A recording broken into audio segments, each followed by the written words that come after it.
Welcome to Tower Talk Business Radio, where we bring you conversations with the top business minds on Long Island and around the nation every week. Featuring expert consultants and small business owners who have found success but are also willing to share their top tips, failures, and give gritty, matter-of-fact advice based on their firsthand experience. Now, let's get down to business on Tower Talk Business Radio on the voice of Nassau Community College, 90.3 WHPC. Hello and welcome to Tower Talk Business Radio, powered by the Nassau Community College Foundation.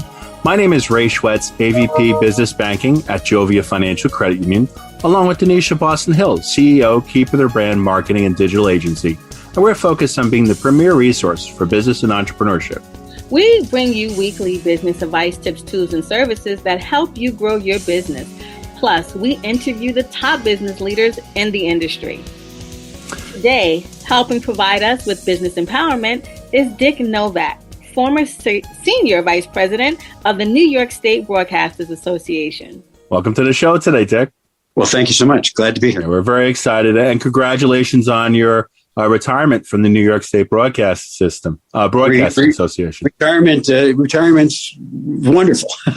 It is so much fun to be able to do things and take your time doing them instead of just doing them on the weekends, for example. And yeah, it's a different world, but it's nice to be retired. Great. You were deeply missed in the regular radio world. And so just for our listeners out there, Dick, can you share what the New York State Broadcasters Association did and what was your role there? Sure. We are a trade association, and our members are all the radio and television stations in both New York State and New York City. And I do mean it's just about 90% of all of the entire stations around the state. The association is basically their lobbyists, although the National Association of Broadcasters lobbies in Washington.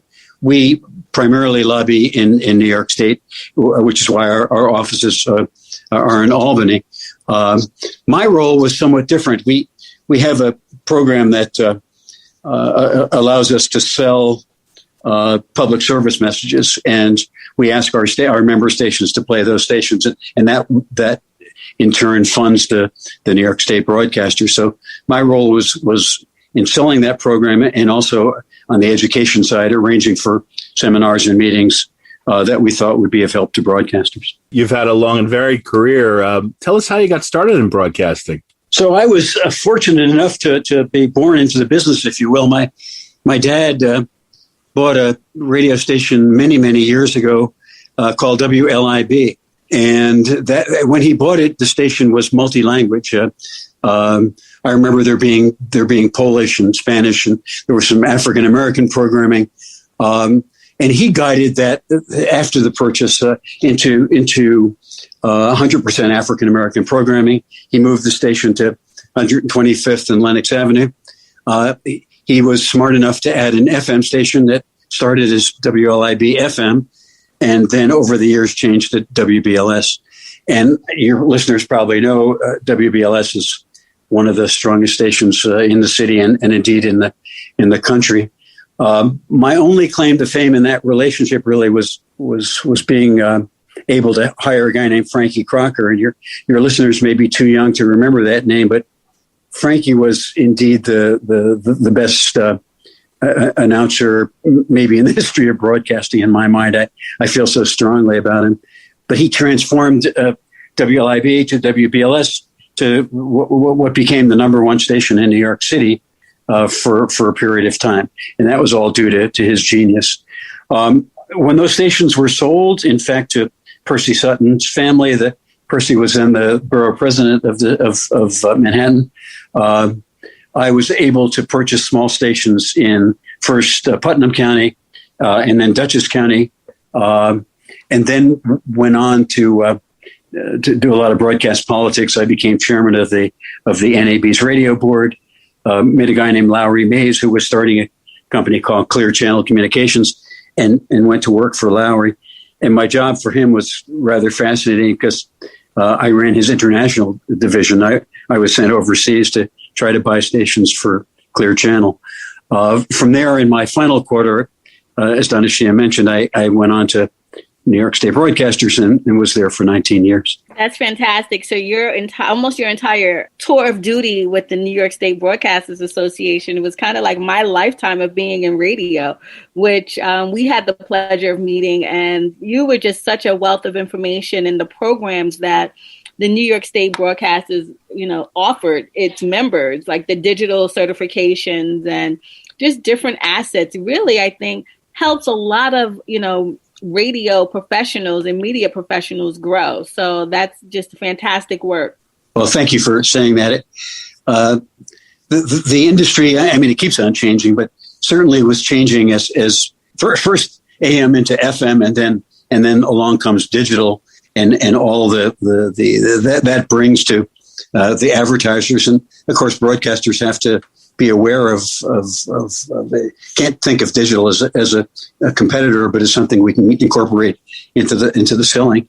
Because what better than to be able to use radio and television to advertise a product or a product's website, but having the advantage of both or either radio or television helps make that business thrive and prosper. So the training was important to us, and I'm delighted that our stations found it of great use.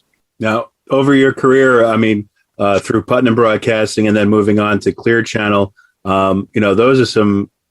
Clear Channel is a giant. How did you kind of transition into those roles? So I guess it was thanks to the NAB, the National Association of Broadcasters, because we spent a lot of time lobbying for the industry. As I mentioned, I was chairman of the radio board, and there's also a television board, and then the one person each year is appointed to be joint board chairman of both the boards. And as I mentioned, that person was Lowry Mays. Your listeners may not be familiar with Clear Channel. Clear Channel became iHeartRadio, which continues to be the largest broadcaster in the country. So it was thanks to the NAB and my getting involved in broadcast politics. We used to go to Washington every 2-3 weeks for 3-4 years in a row to lobby for broadcasters. And in that period of time, I was able to meet and get to know people like Lowry Mays and many others who were the leaders in the industry. So it was a great opportunity for me to be able to learn from those guys. Now, what was a day in the life like while you were doing that? Because I imagine, not everybody has that experience. What was that like? I'm sorry, did you say the NAB? Mm-hmm. Just still is a wonderful, wonderful organization. I would encourage all broadcasters to get involved in trade associations if they possibly can, because again, the people you serve with. But I was able in that experience to testify in front of both the House of Representatives and the Senate. It's an eye-opening experience to understand how government works, how trade associations work vis-a-vis government. People will sometimes think lobbyist is not a good term or a good word, but lobbying just is informing, in this case, politicians about what your industry is all about. If you go to a congressman's office in Washington, every 5-10 minutes, a different trade organization or different group of people come into that office, all telling the congressman what it is their industry needs or would like. And so lobbyists, our job was just to help them define and understand the positions vis-a-vis our needs as broadcasters, as professionals. So it was a wonderful learning experience. And I'm going to take it back. You mentioned the legendary Frankie Crocker for the New York airways. That's just like talking about the Queen of England, Yeah. When it comes to radio. I remember, stories about Frankie. I never had a chance to work with him or meet him, but definitely listened to him on the radio growing up, and also heard things like, he bought a horse on the stage at a concert, like all these crazy ideas that I thought I had, like he did it already. And it's really cool. That's the great thing about radio and live events. So, so like your parents would or older relatives would understand this. When I was working at LIB, you start as a salesperson, and I went to sales manager and then on to general manager. But as a salesman, I remember driving back to the stations on so many occasions, and I'd be like on 125th Street, and I think it might have been 5, 6 o'clock when Frankie was on the air on our competitor on WWRL. You would hear his theme music, and they talk about the Love Man, and the Love Man was Frankie. And my window would be rolled down in the summertime, and you'd hear nothing else in Harlem but the Love Man, but Frankie. He had a following that was just unbelievable.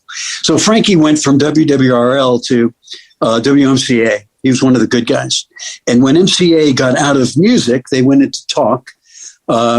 Frankie was on the street, and I was fortunate enough to search him out. We met at a Midtown restaurant, and I was able to convince him to program to run his own radio station, which became WLIB, which was LIB FM, and he changed to BLS. And his sound was what he did with music, and it was just mind-boggling. I remember him one time playing the Mormon Tabernacle Choir doing something, I may be making this up, but something like "Oh Happy Day," and then he would immediately follow it with a black group, and he did it just for the contrast, because everyone would quickly realize that what they were listening to and how spectacular it was. He would play tricks with music that no one else would ever do. He was truly unique. So I remember in the studio one time he was doing a shirt commercial, and he was talking about I'll call it Hathaway shirt that he was wearing, and he described it, and you wanted to go out and buy that shirt. And then I was walking by the studio, and he had like a T-shirt on. It had nothing to do with what he was selling, but the guy understood how to sell on radio, and it's just amazing that he could be such a true talent. It was just wonderful, and getting to know him personally was just so much fun. Wonderful guy. You are listening to Tara Talk Business Radio on the voice of National Community College, 90.3 WHPC. I'm Ray Schwetz, along with Donyshia Boston-Hill and Mike Chung. Our guest today is Dick Novik. He's the former Senior Vice President, New York State Broadcasters Association. So I'm wondering, Frankie is a legend. What other personalities did you meet through your journey that you said, wow, that's somebody who people are going to know or people are going to remember? Well, everyone he hired, Ken Spider Webb comes to mind. Just a lot of the guys are still on the air now. I you're all too young to know the LIB personalities, but Hal Jackson started at LIB, and I'm not sure if Hal's still there. It's still around, but Jack Walker was just a spectacular personality. There were just so many wonderful people that I was able to get to know growing up. But Frankie's skill was hiring people and molding them and making the station sound the same in the morning as it would in the evening. He was a true talent. And it's something to be said about the ability to allow radio to describe an item that makes you want to run out and buy it. Yeah, like really. A call to action. And I feel like in present day, like Steve Harvey has that kind of, je ne sais quoi when it comes to radio and selling. I heard him mention, a lemon extravaganza cake at, Grand Lux Cafe, and it's a pound cake with lemon topping and, the strawberry drizzle. And I'll tell you, Dick, it made me want to run out, and I took like 20 people to the Grand Lux just to eat that cake over and over and over again. And not every radio personality has that something. And it's like something that's either innate in them or they kind of learn it by watching some of the masters. And so to know that you were connected and, really just reaching out and worked alongside some of the masters is like making radio history here for me and Ray. I know we're really super psyched just about, speaking with you and hearing, your history and businesses, if they're out there. Radio, the power of radio does work. It surely, there aren't many guys. I can only count maybe on one hand guys that have that talent on the air. Don Imus, I didn't know personally. He passed away a couple of years ago. But he sold over 1 million MyPillows, over 1 million people. He would do all the spots live and talk about how it helped him get to sleep. That pillow helped him get to sleep, and sold over 1 million. I mean, so if the product calls for live read, I mean, that's always the way to do it. And if you can find a personality that will truly get behind a product, then you see the real power of radio for sure. Man, some people say that that's gone, but I think, Ray knows he's on Brazen Banking, and, to see a business grow from, some of their marketing is a true testament to, the advertising and, the tools that you use these days. What do you think, Ray? Yeah, I agree. Well, I think, Dick, I think what you're talking about with the talent of these people is that they took storytelling to the next level, and they use that medium amazingly to make things happen.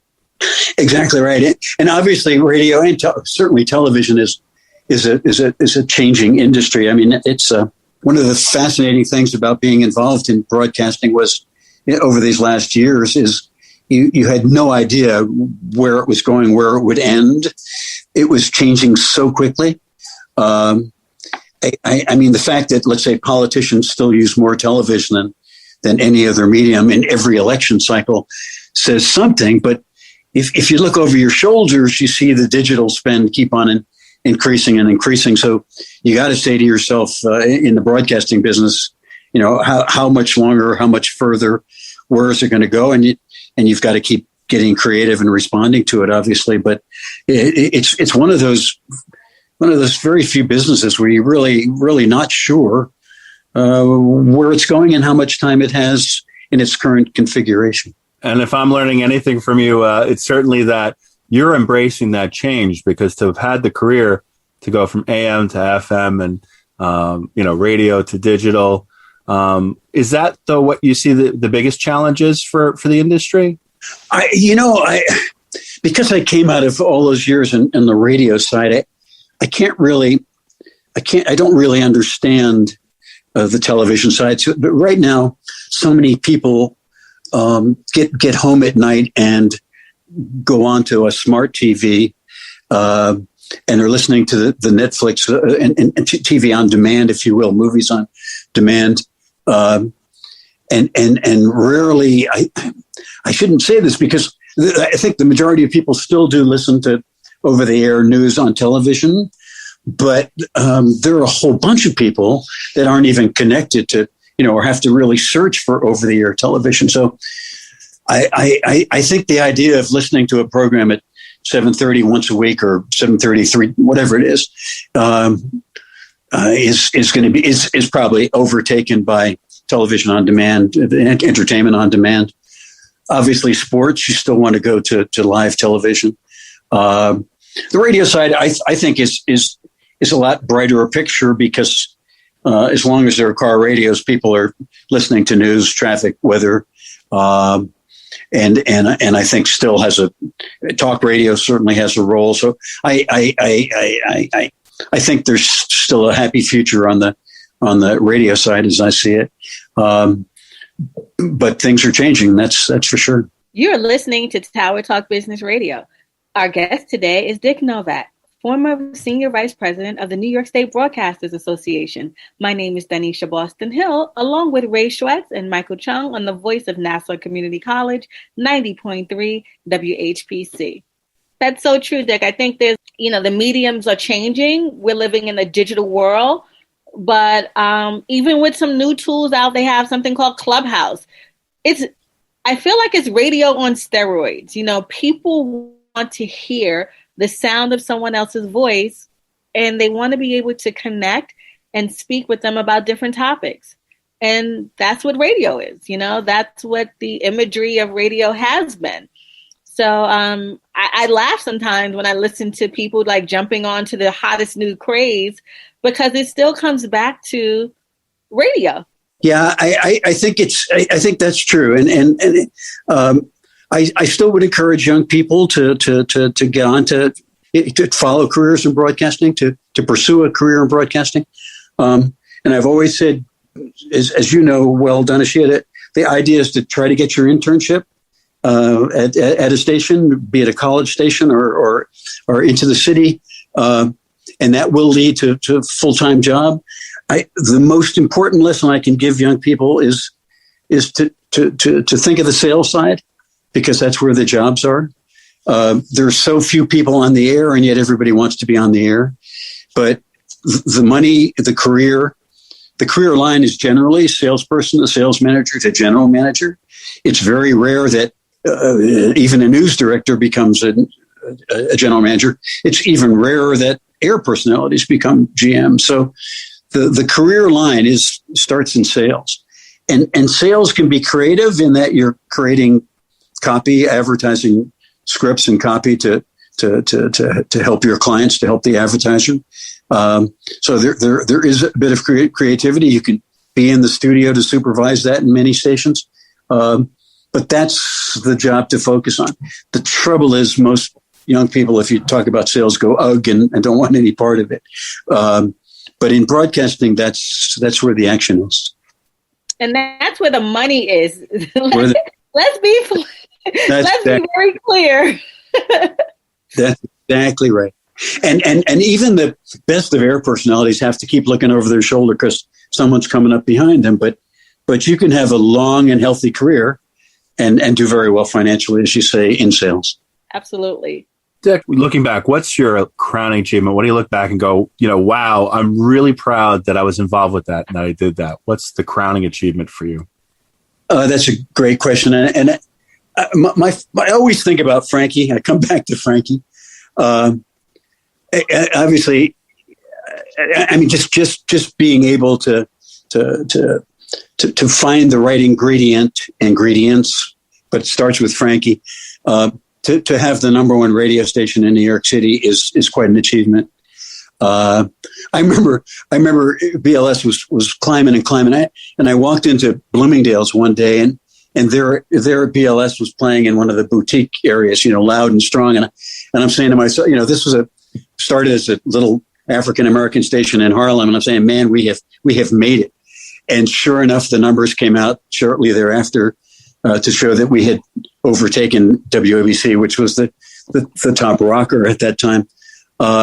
So that's quite a thrill. I mean, I guess if I thought longer, there'd be other examples, but I have never been able to get over the fact that thanks to being able to hire Frankie, we were able to achieve that. So I'll share a little story with you. During my KISS days, because I was at KISS and not at BLS, I always wanted to outmaster, and just beat BLS. Of course. So we couldn't beat them in the ratings all the time, but, on the street, I think I had,